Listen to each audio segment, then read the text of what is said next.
Hello everyone, I'm Xiao Mo from Susan's family. Today, I'm bringing you an artistic bouquet called Lavender. For this electronic tutorial, you can search for susud.com to view it.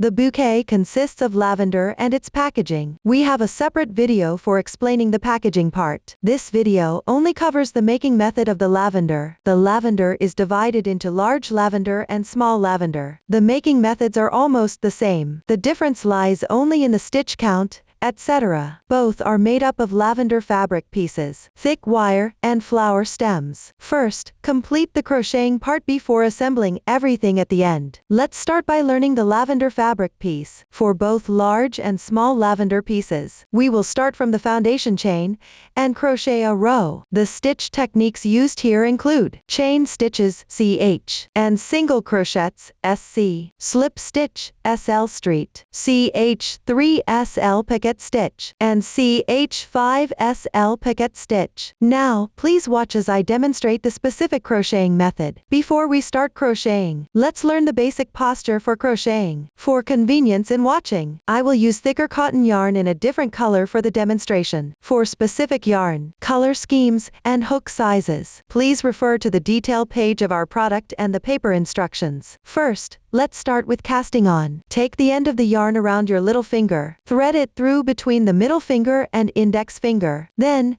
pinch the yarn tail with your thumb and middle finger. Hold the crochet hook in your right hand. Place it underneath the yarn. Wrap the yarn counterclockwise. With your left hand's thumb and middle finger, pinch the crossing point of the loop. Position the hook to the left of the yarn. Yarn over, draw the yarn through. This slip knot does not count as a stitch. Slightly tighten. Pay attention that the loop on the hook should not be too tight. Make it convenient for subsequent crocheting. Now start crocheting chain stitches. Yarn over and draw through.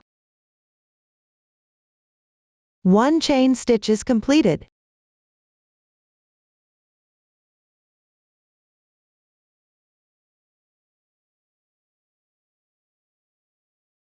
Such a braid represents 1 stitch. Continue crocheting chain stitches. Yarn over and draw through. This is the 2nd stitch. Repeat this process. Continue crocheting chain stitches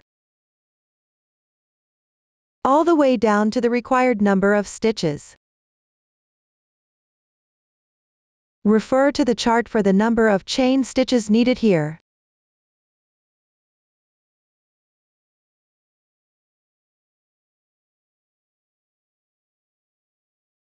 Now I have completed the required starting chains. The foundation chain is done. Then, make 1 chain stitch as a turning chain. Next, find the 2nd chain from the left.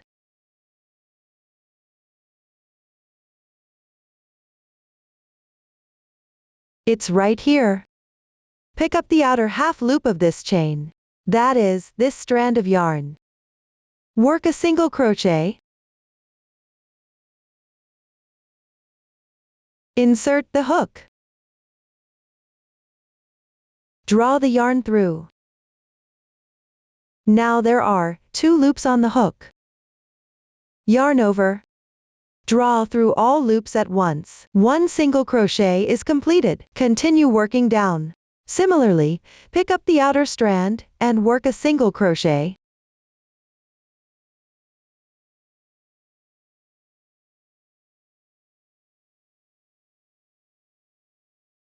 The 2nd single crochet is done. This row requires a total of 4 single crochets. Continue to complete the remaining 2.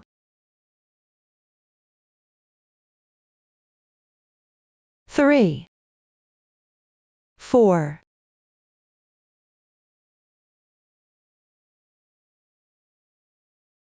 4.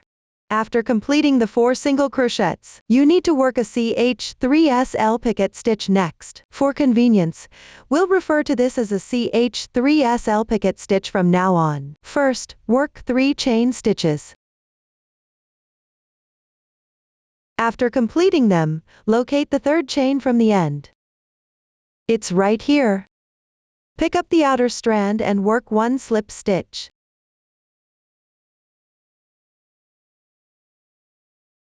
Insert the hook. And draw through all loops at once. That completes the CH3SL picket stitch. After finishing, pick up an adjacent strand.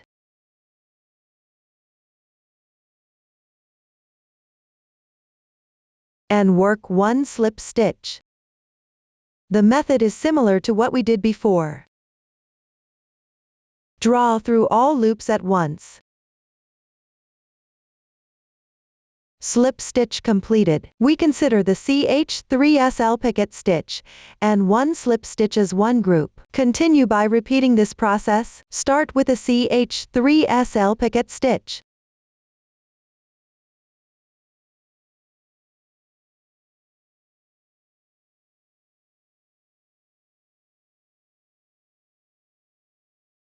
Followed by one slip stitch.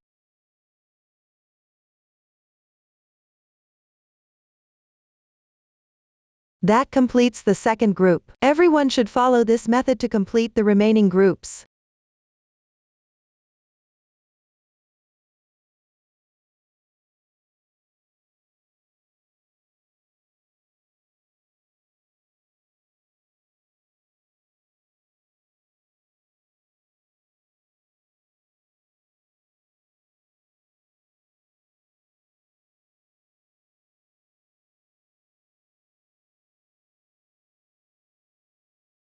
Now I have reached the last group.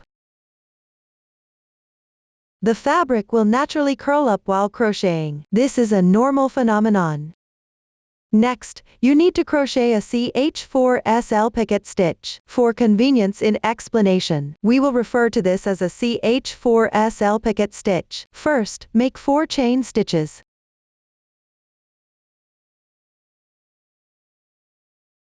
Then find the 4th chain from the end. Pick up the top bar of that chain and make a slip stitch. The technique is similar to a CH3SL picket stitch.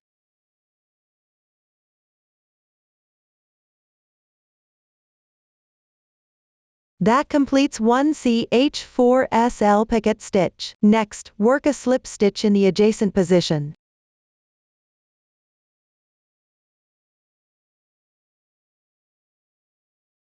Slip stitch completed. Similarly, we will consider the CH4SL picket stitch and the slip stitch on the left side as one group. Continue repeating this process. Start with a CH4SL picket stitch.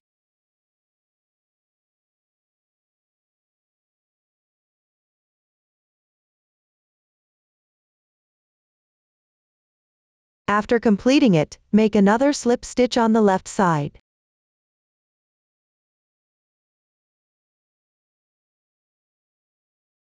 That completes the second group.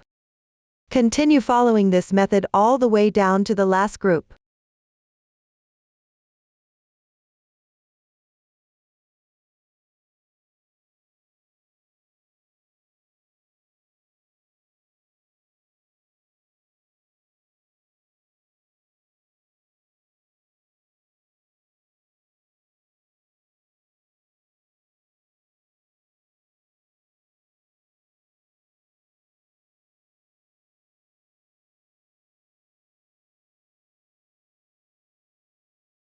Now I have completed the last group.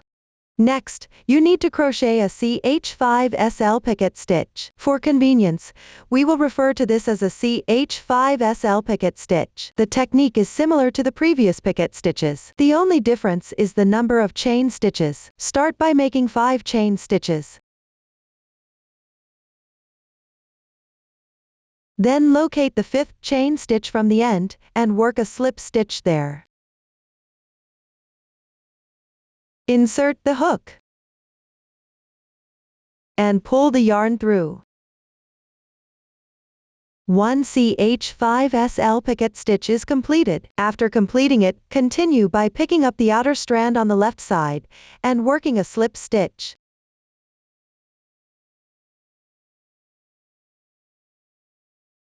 The method remains the same as before. Continue repeating the CH5SL picket stitch and slip stitch.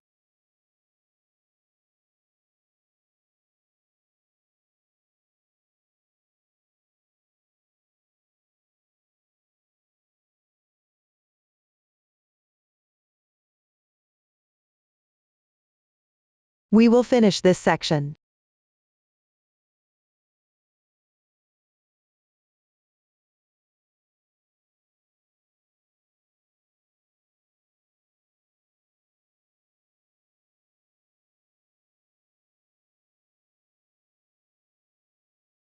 End with a slip stitch.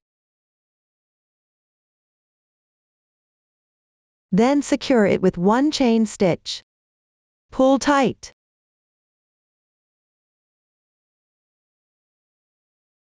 Cut the yarn.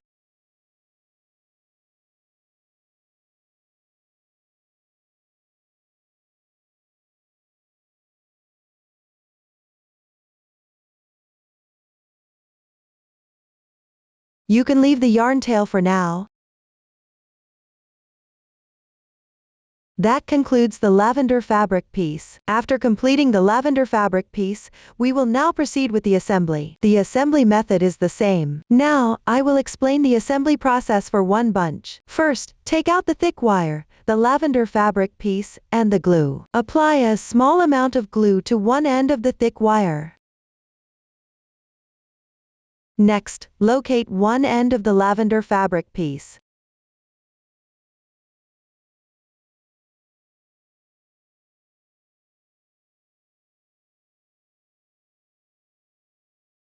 Find the position with 4 single crochets. You can see that the right side texture is clear, while the wrong side texture is blurry. We will ensure the right side faces out. Hold the fabric piece with your left hand. Place the single crochet position at the top of the thick wire. Then start wrapping.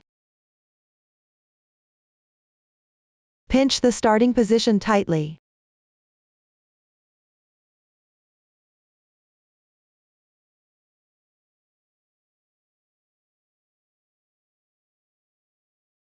Continue wrapping downward.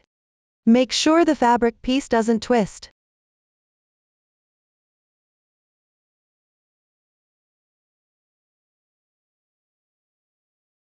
You don't need to wrap too tightly. Just tight enough so the wire doesn't show.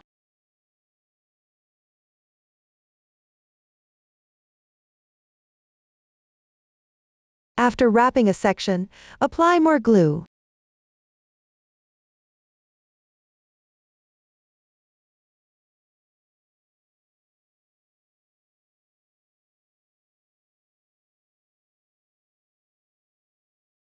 Repeat this process until you reach the end.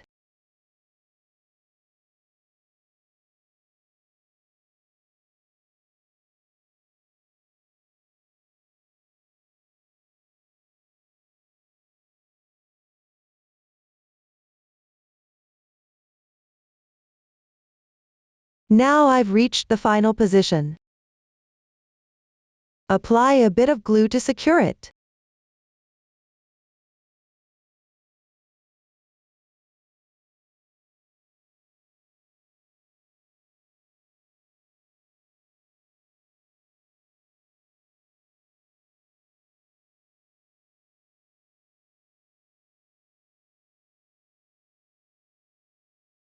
This completes the lavender fabric piece wrapping. Let's move on to making the flower stem. The stem is wrapped with cotton yarn.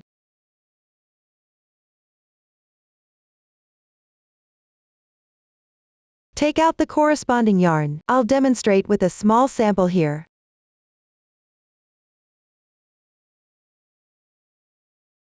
Apply a segment of glue underneath the fabric piece.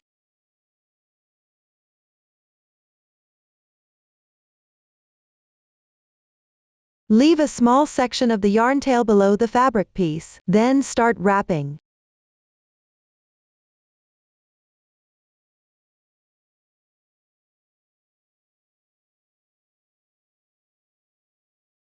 Wrap the reserved yarn tail and the lavender fabric piece's yarn tail together. Make sure to include them as you wrap.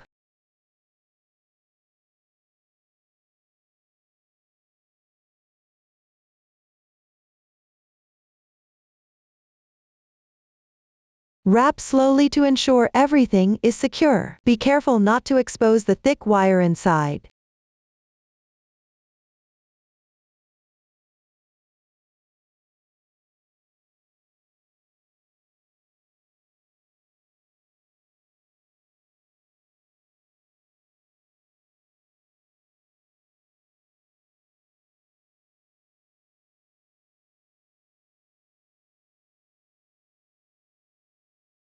After wrapping a certain distance, apply glue to prevent the yarn from slipping. You can secure it with glue to prevent slippage.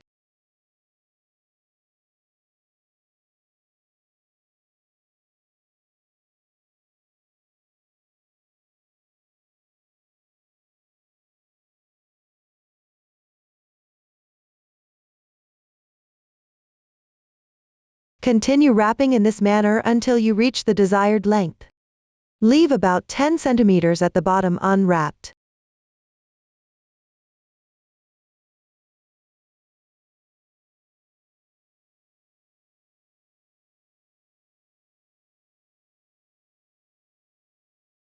When you reach the end position, apply glue again to secure it.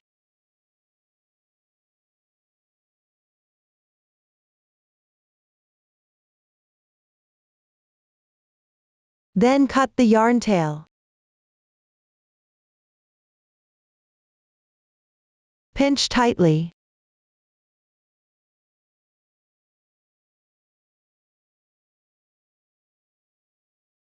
Up to this point, one lavender is complete. Everyone can follow the same method to finish the rest of the lavenders. With this, the tutorial for this lavender craft is complete. If you have any questions during the process, don't hesitate to reach us via our website. Susan's Family, supporting your handwork experience, sharing the joy of life. Thank you all for watching. See you in the next episode.